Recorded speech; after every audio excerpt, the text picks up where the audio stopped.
Pede pro Alexandre de Moraes lá pra ter uma condicional. Se o Alexandre quiser vir aí falar, duvido, mas pode Tá convidando o Alexandre de Moraes, ó. Por que não? A gente convida todo mundo, cara. Até o Felipe Neto, se quiser vir aí, pode conversar acho com que ele. mês que vem vem o... ídolo. Mês que vem o Haddad também, pô. Ah, pode chamar. E essa aqui não tá escrito não, que eu vou te perguntar. E o lance lá do... Ficou puto com o Nando Moura, cara? Cara, o Nando Moura é o seguinte, eu não entendi como é que ele virou a chave tão rápido de uma hora pra outra, né? Não sei dizer o que aconteceu com ele.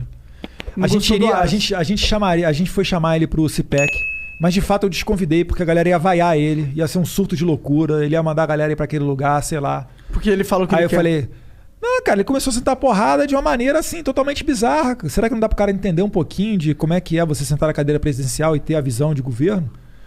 Assim, o nosso objetivo tá lá. A gente vai continuar lutando para aqueles objetivos. Jair Bolsonaro, 20, 30 anos dentro do Congresso Nacional, todo mundo sabe o que ele quer. Agora, não é que sentou na cadeira de presidente, o cara consegue fazer o que ele quer, cara.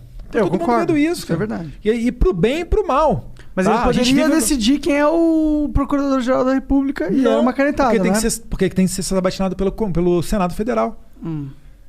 Quase tudo, tem o que se chama a teoria dos freios e contrapesos, né? Que a Constituição é feita dessa maneira, um poder controlando o outro.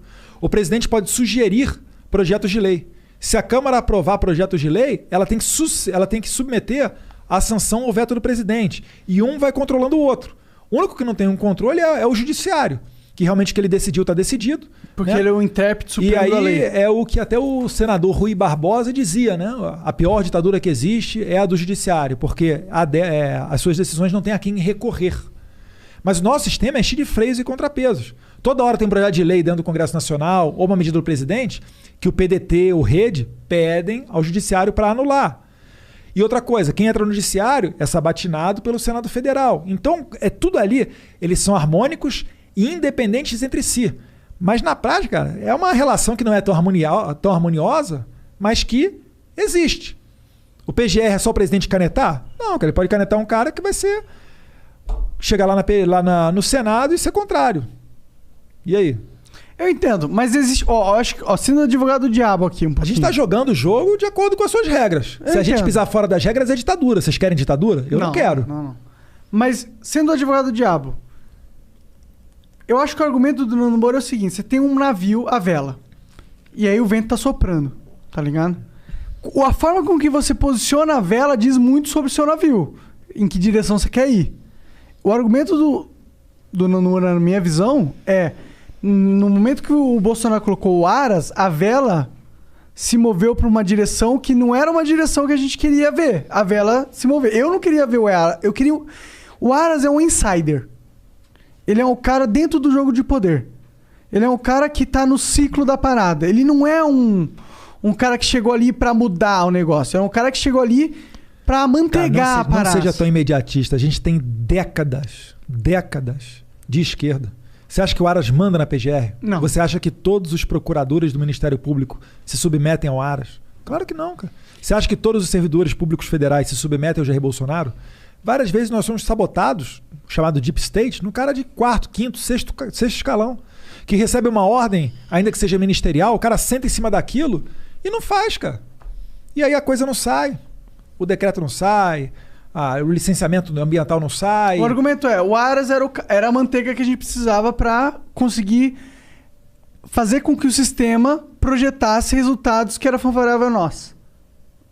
O Aras, calma aí, repete de novo?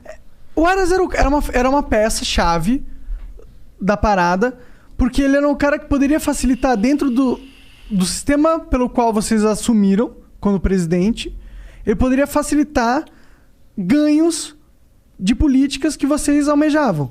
Pô, calma aí, você tá falando pra gente usar a PGR pra ter ganho político? Não, cara, pior que eu não sou tão... Cara, imagina eu falando isso, cara. Entendi. É que eu sou burro, mano, não pensei nessa... Não, assim, eu tô entendendo, você tá colocando a sua visão certa de cidadão comum. Eu é que tô fazendo a interpretação política porque eu tenho visão eu não queria interpelar nada disso. Se eu falasse metade do que você tá falando aí, cara, já seria de ditador pra baixo. Entendi. É foda. Isso que é foda. Por isso que eu não quero ser político nunca. Cara, a gente vai pisando em ovos, cara. Agora, é o que eu falo. Deixa eu retroagir aqui um pouquinho no tempo. Claro, fica à vontade. E falar com o pessoal. Vocês sabem quem é Karl Marx, né? Engels, né? O Capital, o Manifesto Comunista, final do século Revolução do XIX, proletariado. etc. e tal. Aí virou o século, chegamos em 1917, primeira revolução, a Revolução... Eu não vou nem retroagir a Revolução Francesa, não. Revolução Bolchevique, 1917. Os caras pegaram as armas, mataram os czares, tomaram o poder. Aí depois você tem 49 na China. Mao Tse-tung fez a grande marcha, matou milhões, não sei o que, tal, chegou ao poder. Coreia do Norte, basicamente a mesma coisa na guerra. 59 você teve Cuba, a galera foi pro paredão com armas, pá, chegou no poder. Só que tinha um cara, um italiano, chamado Antônio Gramsci. Ah, pensei que fosse Bolsonaro. O que esse cara falava, né? Ele era do Partido Comunista Italiano, ele foi preso nos anos 30 pelo regime do Mussolini e ele começou a escrever vários cadernos enquanto preso, que depois ficaram conhecidos como os cadernos do cárcere. Ele falava basicamente o seguinte, ele falava, olha pessoal, eu tô vendo vocês aí fazendo a Revolução Russa, a Revolução na China, na Coreia, só que aqui no Ocidente, a gente tem valores judaico-cristãos tão enraizados na sociedade que o pessoal não vai aceitar tão bem essa ideia de comunismo, sabe? Então o que vocês precisam fazer? Vocês precisam primeiro mudar a cultura da sociedade e depois esse poder político chegará naturalmente.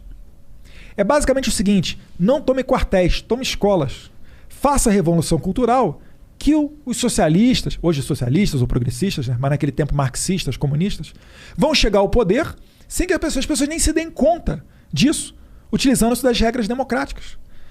E aí, os livros dele, que primeiro foram para a Rússia, depois chegaram nos anos 60 no Brasil, ele deu um filhotinho chamado Paulo Freire. E aí começou a startar uma espécie quase de gotejamento, que a conta-gotas, a esquerda ela ia colocando uma pecinha em cada ponto desse xadrez. No começo ninguém dava bola para isso daí. Falava, pô, irmão, tá maluco? Os caras vão dominar a universidade, vão tomar o poder? Cala a boca, cara. Quem tá no poder aqui são os militares. O militar acabou de, chegar no regime aqui, tem Castelo Branco, tem Geisel, tem Garraça do Médici e tal. Cala a boca. Os militares negligenciaram essa invasão nas universidades. Mas esse trabalho de longo prazo deu tão certo que eles chegaram a um domínio absoluto.